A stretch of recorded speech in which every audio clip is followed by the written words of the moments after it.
Vamos então para o nosso primeiro exercício sobre a primeira lei de Ohm. Nos choques elétricos, as correntes que fluem através do corpo humano podem causar danos biológicos, que, de acordo com a intensidade da corrente, são classificadas segundo a tabela a seguir.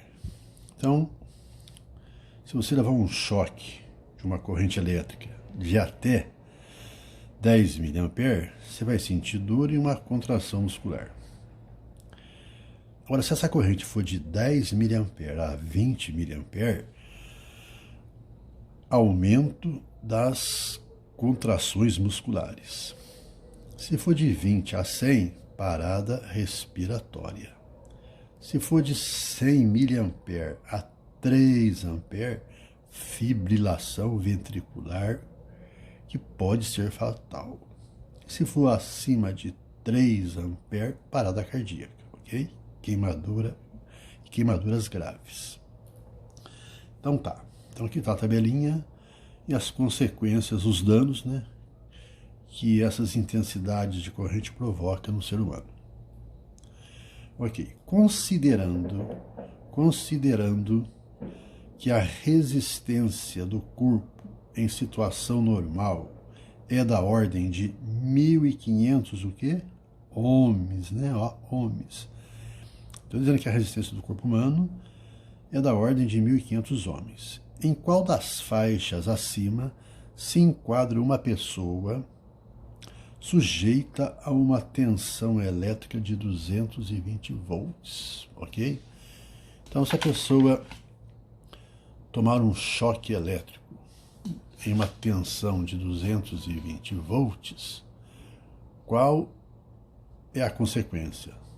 1, 2, 3, 4, 5. Então vamos lá. O que ele deu? Ele deu a resistência do corpo humano. A resistência do corpo humano é 1.500 ohms. A tensão aqui da voltagem é de U é 220 volts. Então, pela primeira lei, você sabe que U é R vezes I. Ele deu R e deu U, né? Ele deu R e deu U. Então, vou achar o I. I é o quê? U sobre R. U vale quanto? 220 volts. O R é 1.500 ohms. Fazendo as contas, isso aqui vai ser aproximadamente 0,15 ampere. Certo? Isso é a corrente. Agora vai ver que as alternativas. Tem aqui 0,15 ampere? Não, porque as correntes todas aqui estão em quê? Em miliampere. Então eu tenho que passar de ampere para miliampere. Então, 0,15 ampere corresponde a quantos miliampere? Vocês sabem que mili é o quê? 10 a menos 3, né? Mili é 10 a menos 3. Então vamos lá. Então a corrente elétrica I de aproximadamente 0,15 ampere vai ser igual a 0,15 vezes. Ele não quer botar em milha? Então vou botar 10 a menos 3. Olha o milha aí, ó, 10 a menos 3. Mas se eu deixar assim, eu altero o valor. Então, para não alterar, eu divido também por 10 a menos 3. Mudou? Então, isso aqui é igual a isso, né? Corta, volta o 0,15. Mas já apareceu aqui o milha. Olha só, esse cara aqui, o 10 a menos 3 no denominador, posso jogar para cima, não posso? Posso, só passar ele positivo. Ele não está negativo o expoente? Não jogo para cima, fica positivo. Se tivesse positivo e quisesse jogar para cima, ele ficaria o quê? Negativo. Então fica assim, ó, 0,15 vezes. Não está dividindo? Jogo ele para cima. O expoente que estava negativo fica positivo. Vezes o milha, que é o milha aí. 10 a menos 3. Então isso aqui vai ser igual ao quê? 0,15 vezes 10 a terceira, 10 a terceira é 1.000, né?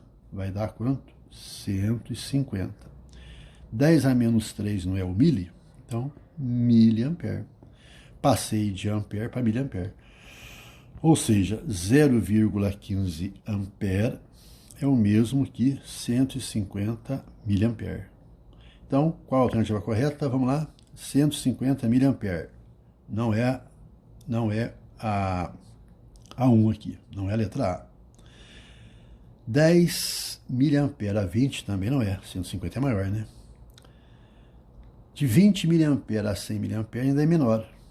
Então, 150 miliampere vai se enquadrar onde? Aqui, nessa faixa aqui, ó, de 100 milha a 3 ampere, né? Então, aqui é a resposta, ó. Então, a consequência de uma corrente de 150 miliampere é o quê? Fibrilação ventricular, que pode ser fatal. Então, letra, alternativa correta, letra 4. Cadê o 4? Letra D de dado, né? Ok? Entenderam aí? Então, vamos para o próximo exercício agora. Vamos lá. Exercício 2. Um resistor ôhmico, ou seja, que obedece à lei de Ohm, né? U igual a RI, quando submetido a uma DDP de 20 volts, é percorrido por uma corrente de 4 amperes. Então, se eu aplicar nele 20 volts, a corrente que o percorre é 4 amperes. Para que o resistor seja percorrido por uma corrente elétrica de 3 amperes, ou seja, eu vou diminuir a corrente, né? Que DDP devo aplicar a ele? Então, se ele quer que a corrente diminua, então a DDP vai ter que diminuir. Então, pela primeira lei de Ohm, você sabe que o quê? U é R vezes I. E você sabe também que U sobre I é R, uma constante, né? Então, olha só. Se eu aplico uma DDP U1, eu vou ter uma corrente I1. Se eu aplicar nesse mesmo resistor uma DDP U2, eu vou ter uma corrente I2. Então, eu vou chamar de U1 20 volts, que vai me gerar uma corrente I1 de quanto? Uma corrente I1 de 4 amperes. 4 amperes. Beleza? Agora, se eu aplicar uma DDP U2, que ele quer saber, né? Vai me gerar uma corrente I2 de quanto? 3 amperes. Então, aplica aqui a relaçãozinha. U1, que é 20, sobre I1, que é 4, é igual a U2 sobre I2. Então, a tensão que eu tenho que aplicar é sobre I2. I2 é quanto? 3 amperes, né? Opa, aqui é 3 amperes. I2 é 3 amperes. Então, o 2 é o quê? 3 vezes 20 sobre 4. O 2 é o quê? Divide por 4 dá 1, divide por 4 dá 5. O 2 é igual a 15 volts, né? Aqui vai dar 5. 3 vezes 5, 15. 3 vezes 5, 15. Entenderam? Então, depois vamos fazer mais um outro exercício, ok? Até lá.